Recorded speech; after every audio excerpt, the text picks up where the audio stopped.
Hello guys, जय Jagannath mummy blog को स्वागत। चलतु आज आमर स्टार्ट करा ब्लॉग। तो आज आमर गाँव यात्रा जोटा कि मो बाप घर गाँव यात्रा। तो चलतु आज सकाळ समस्ते कौन कर देखीदेवी आ मु कौन कौन करुँची अगाधुआरे। तो चलतु देखेबी सी महिला योजना करोटा पिंधिकी जाए सिलाई चली एपट रूम में खाली ये अच्छी आठी मो मोर बसई तार आईठी आमर अच्छा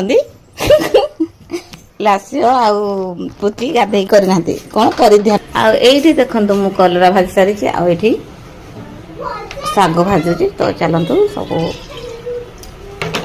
काम सारी आपको देखेबी।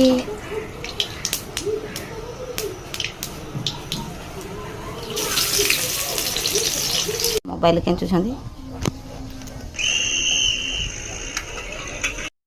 मोर बाबू बसिकी एमती कर मोबाइल व्यस्त। शशुर घर जिंदाबाद जेहेतु किसी काम धंदा ना खाली खाई पी रेस्ट आउ नहीं आउ चलते देखी दांतुरी मैंने काली लुंडा दौर आ दांतुरी मैंने आंब मुची पिटी के परे पाख मो पिज पड़ी गलो देखो ये आम नाच चली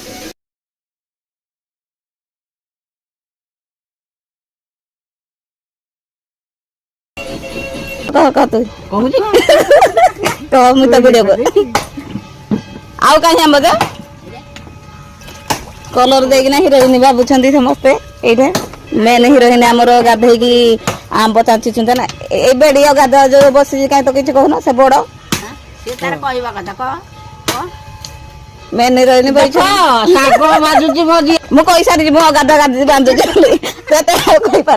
कहनी तमें आंब सारा केते बाट गला खाली एटा को आंब सारा हमर गुडे लिखि गुजुडे आंब सारा करि जे काहू खुंकी नउ आ जति रस डालु जे हेति काहू नै जाउगी एई ए बेडी दाम तो बसी जी के कोना ए